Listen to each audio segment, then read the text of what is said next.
Israel is doing it again. While the Islamic experts and the Council of the Revolutionary Guards met at an extremely secret location, the most secret place that they could find, this is truly the most secret bunker of the Revolutionary Guards. Iran's Council of Sages met in the most secret hideout in the world in order to vote on the replacement for Ayatollah Ali Khamenei, the supreme leader. And at that moment of vote, Israel struck and eliminated the senior expert council of the Revolutionary Guards regime. So welcome to day 4 of the Roar of the Lion War. Israel carried out a ground operation inside Iran using special forces and the Israeli Mossad. The United States Army destroyed command and control facilities of the Revolutionary Guards in Iran. And in addition, Israel is striking Tehran's airport. The Revolutionary Guards closed the Strait of Hormuz. The United States sank the Iranian Navy. It turns out that following the American attacks, and contrary to the Revolutionary Guard statements, the Strait of Hormuz is open to traffic. But unfortunately, the price of oil is still jumping by 7.5%, all because Iran is showing willingness to hit infrastructure. The assessment is that the IDF has limited over about 1,500 regime personnel of the Revolutionary Guards in Iran in strikes within 3 days alone. Qatar is explicitly threatening Iran. Putin has also entered the event, and meanwhile, in Iran, the capital city of Tehran has turned into a military base. The Revolutionary Guards are tightening their grip on Tehran. Most army forces are concentrated there. Netanyahu in the United States, he said, "We stopped Iran moments before the point of no return." The Gulf states are making up to a new reality. It appears that Saudi Arabia will attack Iran very soon. Europe is beginning to change its approach. The powers may be dragged into involvement in the Iran war. And it appears that the Revolutionary Guards in Iran are tired. They are worn down and are in survival mode. In Israel, they attribute a suicidal impulse to Iran's regime. I'm Yair Pinto, and this is your Boots on the Ground report, bringing you the whole truth about what's happening in Israel and everything that is hot. The Revolutionary Guards in Iran are taking blow after blow. Iran's experts council was attacked, and during the fateful decision, the fateful meeting of Iran's Council of Sages, again, while they are voting on the replacement for Ali Khamenei, they were attacked by the IDF. United States Central Command released footage from the destruction of 11 Iranian warships, and in addition, United States Central Command updated that it destroyed command and control facilities of Iran's Revolutionary Guards, as well as air defensive capabilities, missile and UAV launch sites, and military airfields. The conservative assessment stated about 1,000 that were eliminated, and some speak of even more. A significant strike was carried out earlier today on emergency bases of Iran's internal security in Tehran. Trump called on the Iranian people to seize the moment and raise up against the regime, but according to the Wall Street Journal, he's not satisfied with that and may support armed organizations in Iran. He spoke with Kurdish leaders. The newspaper also reported about this option, and Trump is open to cooperation with remnants of the regime. Iran is running out of launchers. 49 leaders were eliminated and new ones are popping up. In his first interview since the start of the campaign, the Prime Minister clarified that the decision was made on the basis of updated intelligence about accelerated fortification, and Netanyahu stated the necessary war against Iran will be short and decisive. In addition, he praised Donald Trump, rejected claims of dragging the United States into confrontation, and linked the strikes in Tehran to a future agreement with Saudi Arabia. Trump, at the press conference, "I forced Netanyahu to go to war in Iran and not the other way around." The United States President met with Friedrich Merz, at the White House and said about the war in Iran, "It's possible I'm the one who forced this on Israel." Earlier, he spoke about Iran's dwindling offensive capabilities. And testimonies from the Iranian capital show that despite the damage to bases and police stations, the regime's repression forces are setting up roadblocks and preparing for any possibility of an uprising. In Israel, they are preparing for the possibility that Riyadh will respond to the strike on the American embassy last night, which led to a fire and damage to the building. A Saudi report so far stated that Iran has launched hundreds of missiles and more than 1,000 UAVs towards the Gulf states.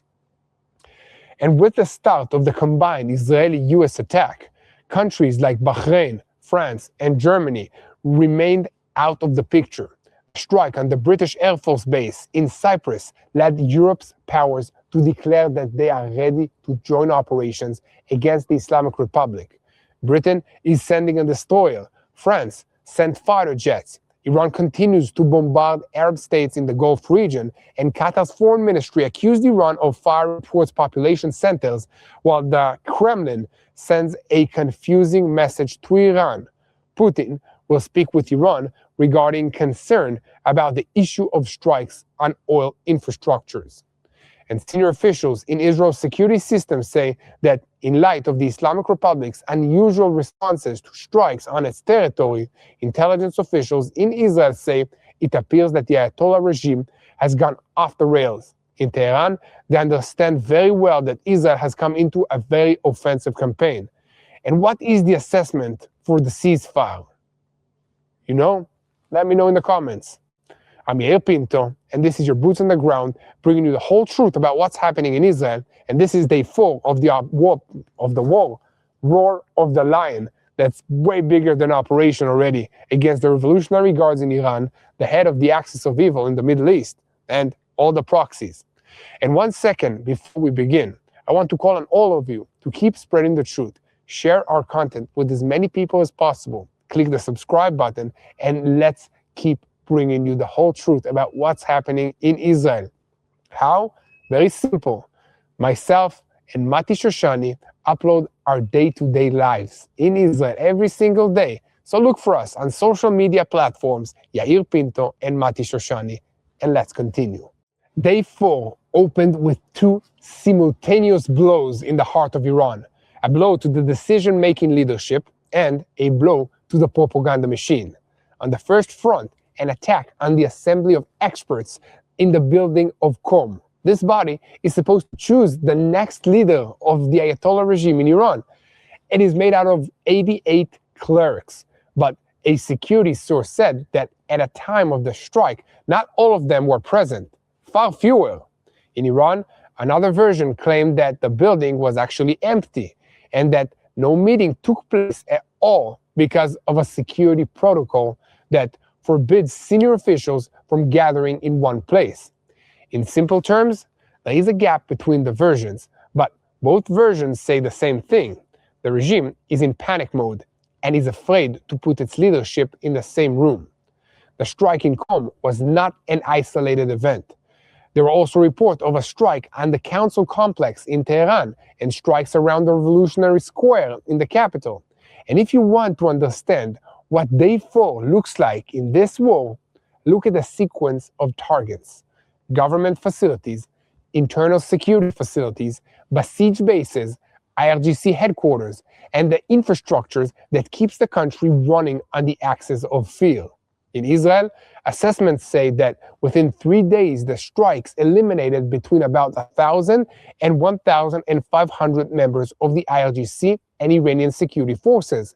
Some assessments speak of even higher numbers, and today, along the same line, a significant strike was carried out in Tehran against the emergency bases of internal security. These are the bases that move forces through the streets, set up checkpoints, and arrest opponents. The movement, the streets, is starting to move again. This is what's happening in Iran.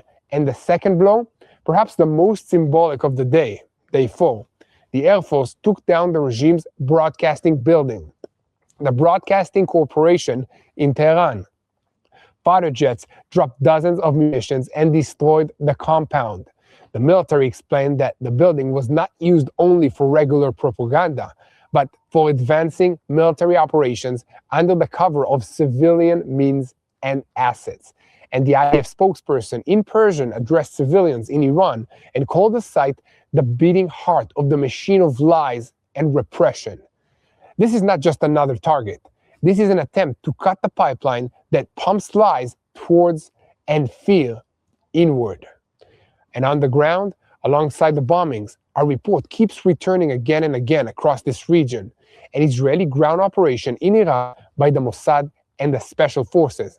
This is still not officially confirmed in Israel, but it fits the pattern, a multi-layered war, air, intelligence, cyber, and according to the reports, boots on the ground as well. And alongside all of this, Tehran itself is changing before our eyes. There are testimonies from the capital describing a city that has turned into a military base, checkpoints at the end of almost every street, guards with covered faces, armed with combat weapons, mosques and schools turning into new bases for the army and the besieged, phone searches, random stops, and the communication blackout that makes it hard for citizens to connect to the network. The goal is clear: block organization, prevent an uprising from spreading, and restore control through fear. While Israel strikes at the heart of the regime, the Americans are expanding deeper. U.S. Central Command announced that it destroyed the IRGC command and control capabilities, missile and also drone launch sites, and military airfields. These are not message strikes. These are strikes that dismantle a system, radars, control, launching, and air support. When the Americans also put bunker-busting munitions on the table, the talk in the arena turns into names. B-2 bombers, the JBU-57 bunker buster bombs, an F-22 escort, and an electronic warfare envelope. This is an industrial strike machine coming mainly at night, hunting underground targets. And on the Iranian side, Day 4 is also a day of trying to influence the entire region. Iran opened a front against the Gulf states, and according to a Saudi report, since the fighting began, Iran has launched 450 missiles and 1,140 drones towards the Gulf states. Saudi Arabia, Qatar, the United Arab Emirates, Kuwait, and Bahrain, all inside the circle. Even Oman, which thought it would remain a protected mediator, found itself under attack. In Qatar, an unusual statement was issued. We did not receive advance warning. The attacks are not limited to military facilities, and this will not pass without a response. Qatar also claimed it thwarted an attack on Hamad International Airport, and at the same time, the Kremlin issued a confusing message. Putin will speak with Iran about concerns over strikes on oil infrastructure, and when Moscow enters the conversation about infrastructure, it's a sign that the economy is starting to run the war no less than the missiles. And here comes the economic military block of the day number 4. I'm talking about the Strait of Hormuz. The IRGC announced a closure and threatened to strike any ship. That lit up the markets and set the world into shock. But later, in a quote attributed to United States Central Command, it was claimed that the Strait of Hormuz is open to traffic, contrary to the IRGC's statement. This is an important point. There is a gap between a declaration and control on the ground. Iran is trying to create an effect, and the United States is trying to signal we control the route. And still, the economic effect remains. The price of oil is jumping by 7.5% because of a willingness to strike infrastructure. That is exactly what happens when the energy markets smells instability.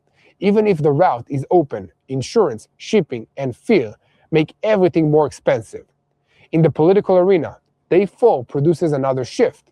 Europe is beginning to change its approach. At first, Britain, France, and Germany tried to stay out of the picture.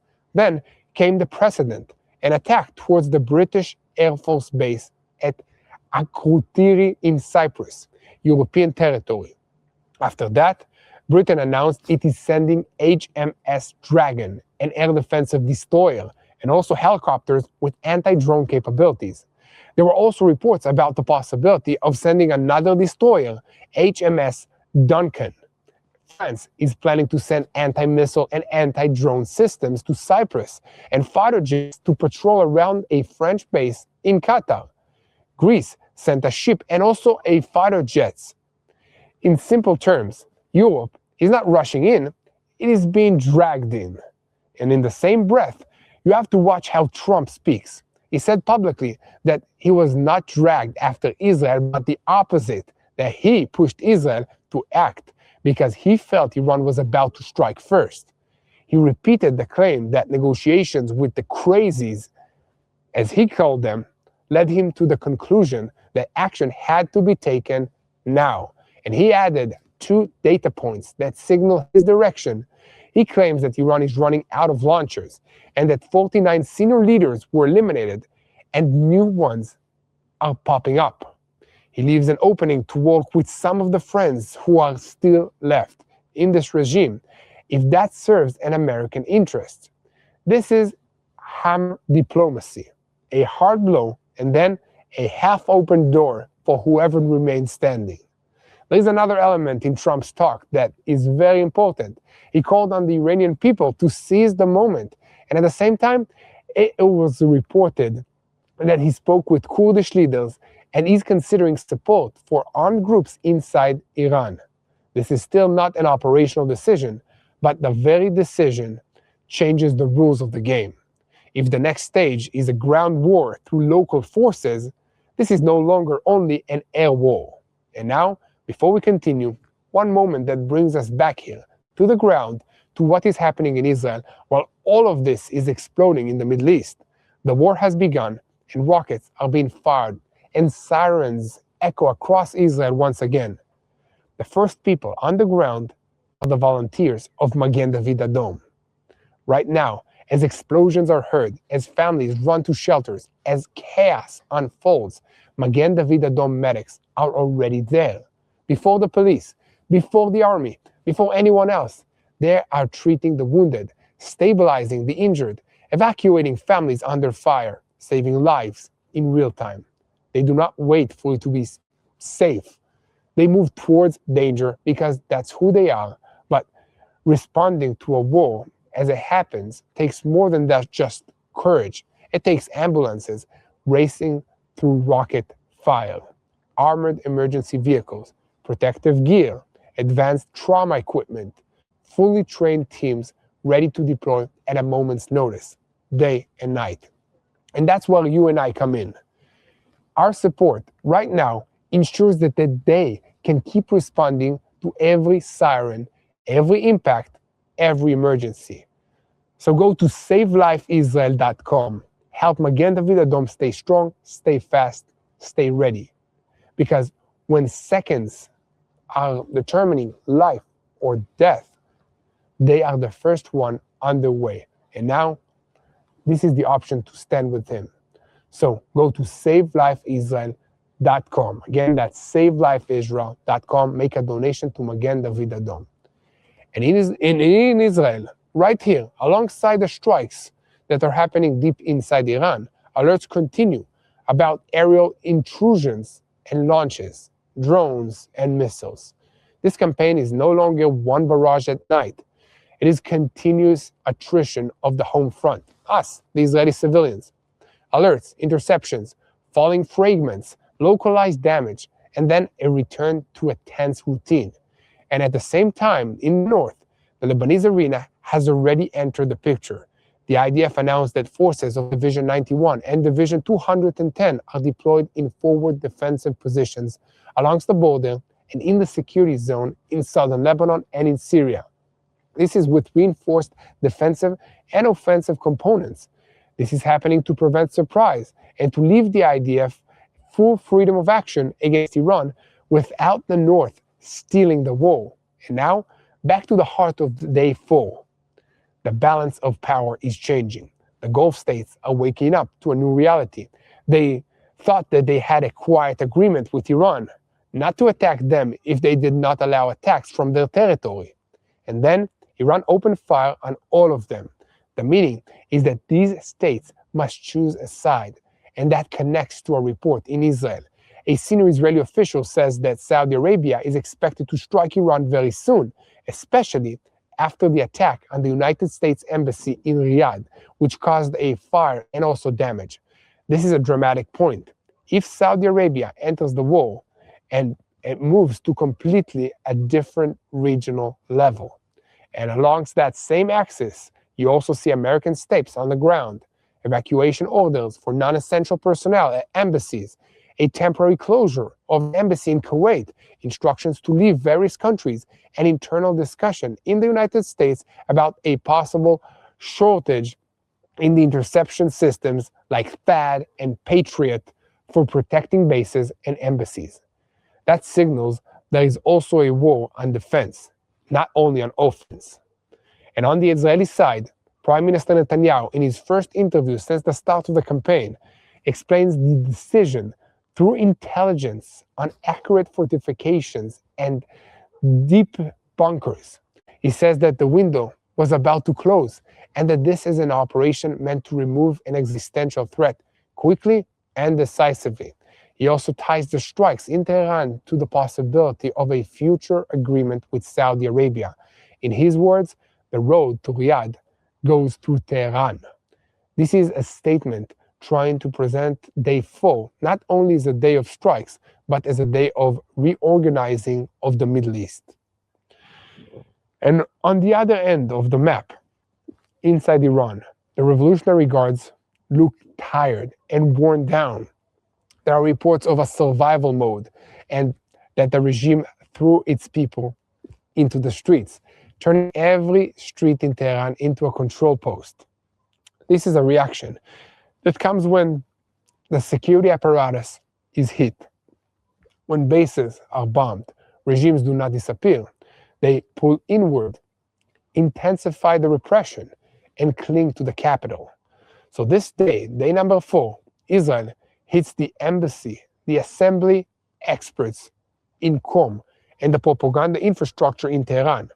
The United States dismantles command, air defensive systems, launch capabilities, and military airfield. Iran tries to set the Gulf on fire, frighten the energy markets, and drag Europe inside. And the entire region aligns around one question. Is this heading towards an escalation that will require more weeks? Or is it now that we are approaching a breaking point of the regime? Day 4 ends with one feeling. The campaign is not scattering, it is sharpening. And the question that leads to the next report, after they hit the head, the propaganda, and Iran's regional capability, where will the next counterstrike land? And what will it take to get dismantling this next threat by Israel?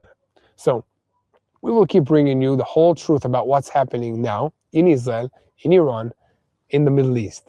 So we ask you to help us share it by following this YouTube channel, hitting the subscribe button on TBN Israel YouTube channel. Keep spreading the truth. And before we continue, I want to broadcast to the people an interview that we did just one moment before this war started with the heroes of Magen David Adom, who right now are driving from one Iranian missile, an impact zone in Israel, into another. They are rushing under fire to save lives as volunteers without distinction of religion. You have Jews volunteers, Muslim volunteers, and Christian volunteers together. So here's a very interesting interview that explains why all of Israel are responsible for one another. Guys, we often talk about MADA, on the ground, how we create aid in Israel. And we've been talking about our good friends at MADA for a long time. Now we're here at NRB in Nashville. We're 3 Israelis who speak Hebrew, speaking in English in a foreign country to talk about what really happens in Israel. And we were leading into all of this talking about the fact that the war isn't over in Israel. And the conflict never ends in Israel. For people who are from our country, MADA, the logo you have on your shirt, is absolutely synonymous with everything that happens in Israel. Every time there's an accident, you see MADA. Every time there's an emergency, you see MADA. But I think I want to take this really to a practical place for people to understand how important it is in these last 2.5 years and in general to have a strong emergency service in the country, and why it is that it's not enough to just base it on like ambulances that are paid like in other countries. So maybe Uli, start with you explaining the really unique need of emergency services in the country of Israel. Well, first and foremost, there is the medical need, where people needs to be treated as fast as possible, need to be transported to the hospital. But there is more to this. Mm-hmm. There is the sense of feeling of Israelis that, God forbid, if anything happens to them, somebody would come and care. And regardless whether it's a car accident, whether it's a rocket, an invasion by Hamas, or a ballistic missiles being shot from Iran, Israelis need to know that somebody's there for them. Mm-hmm. It's not only creating the medical response, it's actually reinforcing Israel's resilience. Now, this is what we're doing in recent months, and not only preparing our team, but we are also building new stations. Only recently, we have laid the cornerstone for a new Magen David Adom station just outside the border with Lebanon, generously donated by Samaritan Purse. And when the people of Shlomi that were out of their city for a year and a half come back, they see a Magen David Adom protected and sheltered station, knowing that Magen David Adom will be there for them. And this what builds Israel's resilience. To double down on the point that you make, which is people imagine emergency services just being for civilian emergencies. And in Israel, especially during war, the link between civilian and military is very, very tight. Madha is the blood bank of the country. Indeed. I had the pleasure several times I've donated my entire life, but also visiting the blood bank. And that's the same blood bank that is supporting the people injured by Hamas attacks, the people injured by Hezbollah or Iranian or Houthi rockets, or the soldiers that are injured in the battlefield. It's the same entity that's supporting all of that. Same time, it's the people collecting or helping with the emergency needs of people harmed by terrorist attacks in the country. And maybe talk about how fast you're able to reach people and how effective it is that you have sort of this infrastructure everywhere in the country. Yeah, this is a great question. I think being in every spot 24/7 all over the country and be able to give first aid medical services to people in the country is very important. Every minute saves lives. Every minute matters. How fast are you guys really? And I live in and near a really big city near Jerusalem. You know, when we need something, it happens almost instantly. But Uli was just mentioning, it happens also farther than the city centers. Right. It happens to people that are far away from the city centers or the hospitals or a helipad. They still have someone that provides aid to them. Can you give us an example of where you have aid stations or where you would have, the first responder units?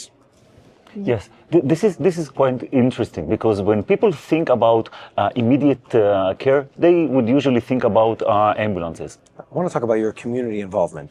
I think this is something that's very, very unique. And I've been deeply impressed as we've worked together over these last couple of years to see how deep the volunteer base of Madha is. Yasmin, what has been your experience working with I think this is the beauty of Magen David Adom, while most of us volunteers working together, and even as people from many different backgrounds like Arabs and Jews, Muslims, Christians, Druze, we all work together for one mission and one goal of saving lives. And this is the beautiful picture of Magen David Adom that you can see it, and we're all engaged. Indeed. It's very satisfying. And if you look on the ratio, Magen David Adom has about 3,500 paid staff, but we have 35,000 volunteers. Really? Yes. For each one paid staff, we have 10 volunteers. And this is what enables Magen David Adom to staff 2,000 ambulances in facing an Iranian ballistic missile attack. I want to talk about the money part here. I want people to donate to what you guys are doing, and I want to explain why. One, it saves lives in Israel. Two, if people are asking, well, why do we need to pay for ambulances or medical services in Israel? It's a sovereign country that collects taxes and health insurance, et cetera, et cetera. That's true. But Madha is more than that. Madha is more than a hospital or an ambulance service. It's the emergency organization that keeps Israel safe, keeps protective, especially in a time of emergency. The amount, and I've just finished 2 days ago, 60 days of reserves in Judea and Samaria. everywhere you go. And every hilltop that there's a small community, in every small community there's MADA assets.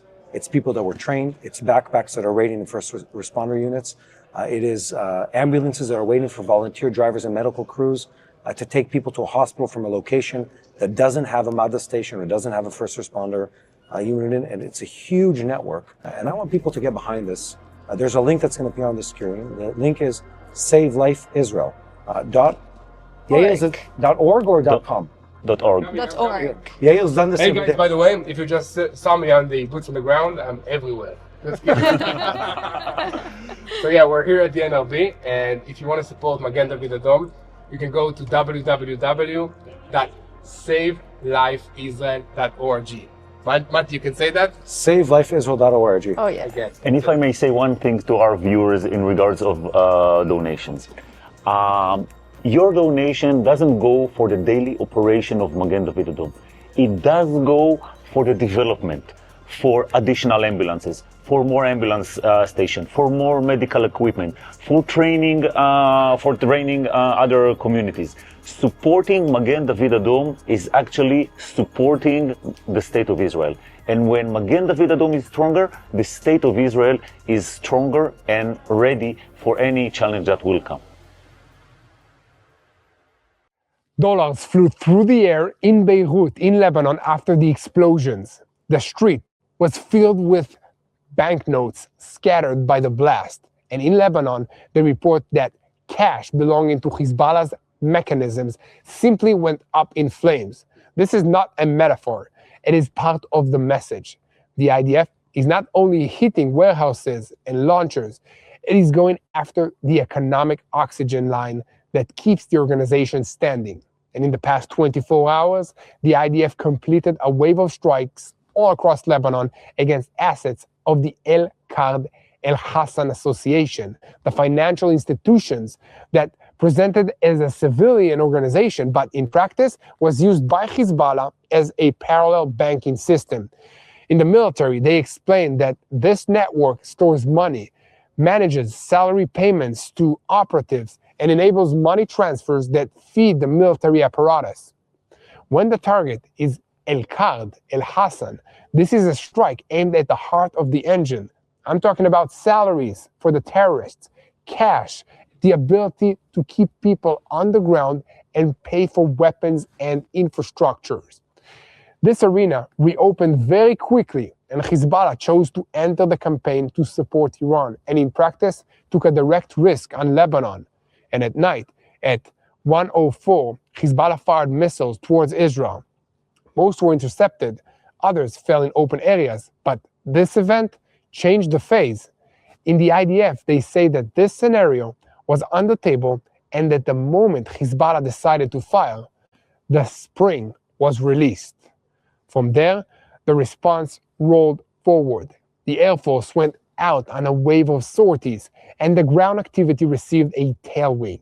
The IDF spokesperson announced a reinforcement of forces inside Lebanese territory, and in practice, forces of Division 91 are operating in southern Lebanon and holding several points in the area. In the military, they define this as creating an additional security layer for residents of the north. Point holdings, control of key areas, and foot raids on warehouses and arrays near the border to thwart fire and to prevent infiltration attempts. The defense minister announced that the prime minister and he approved the IDF to advance and to hold additional commanding areas. The message is sharp. We are not returning to the method of we warned, we waited, we observed the hit. In the IDF, they described a new approach.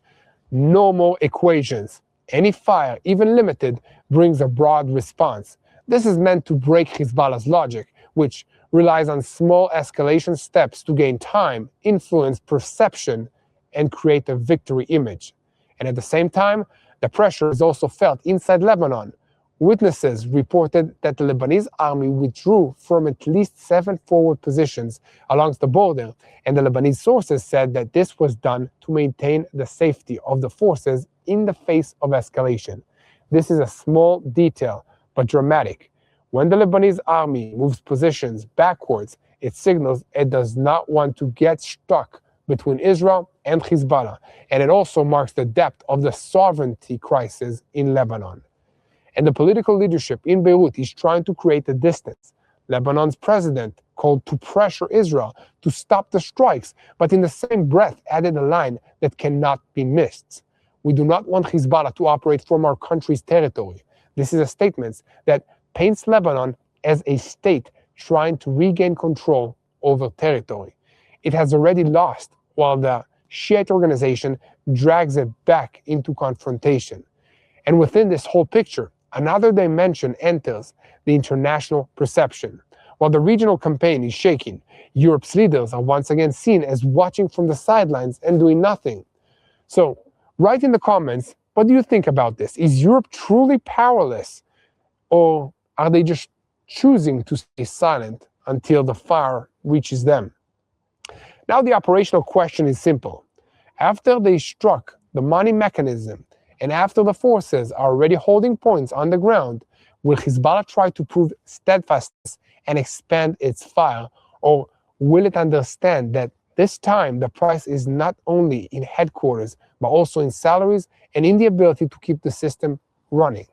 So I'm Yair Pinto, and this is your Boots on the Ground. We are bringing you the full truth about what's happening in Israel. We need you to keep being ambassadors of the truth. You can do that by share, leave a comment, hit the like button. Make sure to subscribe to TBN Israel on YouTube. We bring you daily Boots on the Ground multiple times a day now during this war. So keep spreading the truth, and most importantly, pray. Remember, God is listening. This is a spiritual war. Israel does not have any natural resources, but still we have been under attack from 7 different fronts. Remember, Iran, the Ayatollah regime of Iran, is screaming, chanting, death to America, death to Israel. Israel is the small Satan. The United States of America is the big Satan. So if this is not a threat to you in the United States of America, I don't know what is. So we are all together against this evil regime. And I believe that this can be best for the people of Iran. So let's unite in prayer for them as well. I'm an Israeli. I love the people of Iran. There are many Iranian people that live in Israel now. And I hope to visit Iran one day when it's without this terror regime on top. Let's pray. God can make it happen. Let's keep praying for the peace of Jerusalem. Thank you so much for joining us, and we'll see you again tomorrow.